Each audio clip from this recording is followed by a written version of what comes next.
Look at that cute little terrarium. And of course the cork top sealed for this one here. In this video, I'm gonna be showing you how to create a closed system sealed terrarium just like this one that you never have to open again. Let's do it.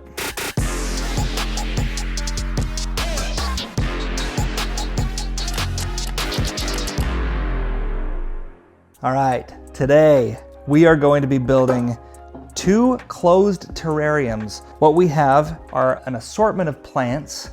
We've got some small leaf ferns, a nightly fittonia. We've got a small leaf rosy maidenhair fern. And then this one is so cute. Check this one out. This one is a dragon's tongue.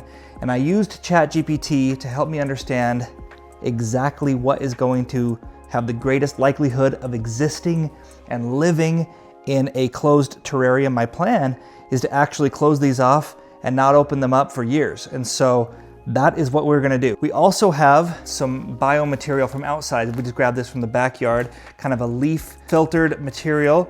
And then we've got some activated charcoal right here that we bought from Home Depot. We have some potting mix, indoor potting mix for container plants. And then this is a fun thing. We have our Earthworm castings, plant food, and this was something that ChatGPT recommended we do. So we're gonna do things the way that it recommends to do it. We want drainage. So the very first thing we're going to put in here into our terrariums is loose gravel. So I have some loose gravel here. We're gonna do, maybe 1 inch of that into these terrariums. We'll hope to not overwater, but even if we do overwater, this will give a place for that water to go. And this larger one as well. This is a 3 to 4 gallon glass jar.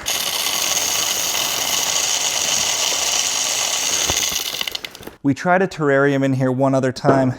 It did not live, but I have higher hopes for this one because I've done my research and I think I know what kind of plants are gonna exist and what the best kind of soil mixture is. So the very first thing we're gonna do after our gravel layer is our charcoal layer. We'll use our large funnel and we'll just do about 2 cups.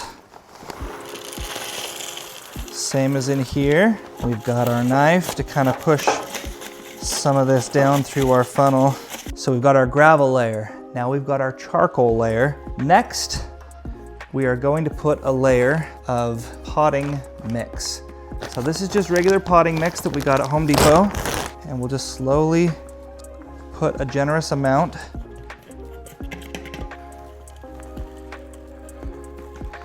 That looks like good stuff. We're gonna do it in our larger terrarium now here.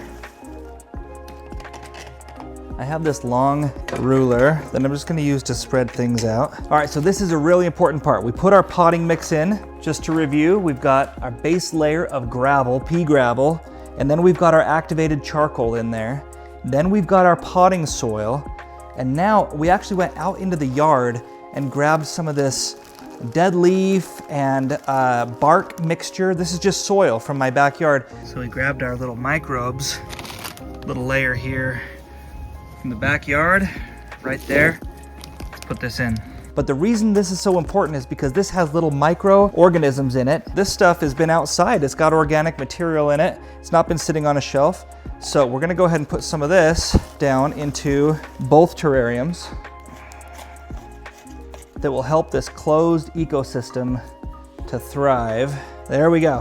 I'm gonna give this a shake to kind of distribute it, but that should be our base layer right there. We've got our activated charcoal, we have our gravel layer, potting soil, and then our organic material from outside. And now it's time for us to actually put some of our plants in there. So as I mentioned, we have a maidenhair fern. This is a small leaf fern, and this is the one that ChatGPT really recommended. I think this has a lot of potential for growth. So I'm gonna put this one into my big pot, and I'm just gonna try to squeeze it in there, and we can get it seeded into that soil. So now that it's down there, we're just gonna kind of situate it right there. we'll get this small one as well. This is a nightly fittonia, another one that chat said would be a good candidate. This one I'm hoping to break just kind of into two so that I can put half of it in this terrarium and half of it into this one.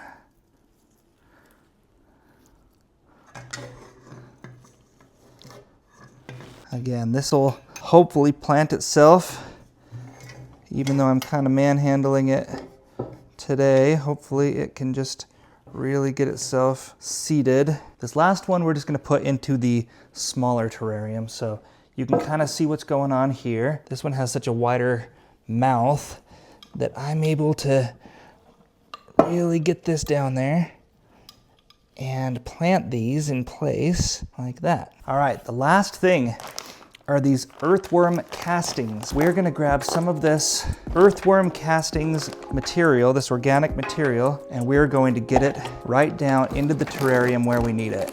Look at this dark, rich, beautiful soil. We'll do about a cup into each of our terrariums, maybe a couple more cups into this one.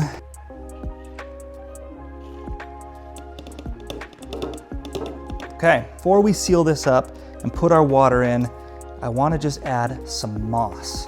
We have some moss from another one of our plants. All right, and even though these plants are so small, they had to be small to get into this small neck of this terrarium. But I'm hoping that once I seal this up, these plants grow to maximize this space and we can check in about a year to see how these are doing. Let's grab some of that moss. Okay, so we have this coffee plant here, and the coffee plant had this beautiful moss growing just inside the pot. So I'm gonna carefully take some of this moss and I'm just gonna drop it down there and really just hope for the best. I'm gonna do the same thing into the smaller terrarium. I remember growing up, I was really interested in moss. My dad and I went and got some moss outside and we put it in the blender and mixed it with milk. And it was a little science experiment that we did. And then we poured it on these rocks that we wanted to grow moss, and they grew. So my thought is that moss is pretty hardy and it is strong and it's going to be able to survive even though we've manhandled it into these two terrariums. Okay, that's it. Now all we're gonna do for this last stage, of course, is we are going to pour in our water. All right, this is the most important part of the whole build of a terrarium, and that is to not overwater and to not just dump water directly on to these plants. So what we're gonna do, this is about a 1.5 gallon terrarium. So we're gonna do about 2 tablespoons of water just by misting these plants like this. So I'm kind of watching how much I'm putting in. Most often we overwater these things. That's what I did, and I killed a terrarium before, a sealed terrarium, by overwatering it. Now we're gonna go on to this one, and this one's gonna take about a 1/4 cup. So I'm watching my water here. This has got a couple different purposes. By spraying it like this, it's evenly distributing the water and it's not drowning or getting all the water into one spot, but it's kind of evenly distributing it right in there and ensuring that the system doesn't have more water than it needs. That is the death nail to most terrariums. It's just dumping too much water in there. And I know what you're thinking. You're thinking, wow, that's not enough water at all. But you know what? It is. These things need a lot less than you'd think, and they know how to handle it. We do have rocks at the bottom just in case they're standing water, but this soil is gonna compact and we're gonna give it just the amount of water that it needs to survive, nothing more. My plan is, if I do see that these things are struggling, I'm gonna open them back up and I'm gonna try to take care of them, try to save them. I didn't do that my first time. I just let the terrarium go and it failed. We'll put this into a place with indirect sunlight, and over time, this soil will all compact and it'll go down. The plants will grow up, they'll seek the sun, and this water, it'll just rain. It'll come up and it'll just rain right there in the ecosystem itself. It shouldn't need water again. It shouldn't need to be opened again for a long time, maybe ever. Thank you for following this journey. I'm excited. Let's go ahead and seal these guys. I have a cork top for this one that's big, and then this one has its own silicone ring. Look Look at that cute little terrarium. And of course the cork top sealed for this one here. So cute. Thank you for following along. As always, like and subscribe. It means the world to me, and we'll see you in the next project.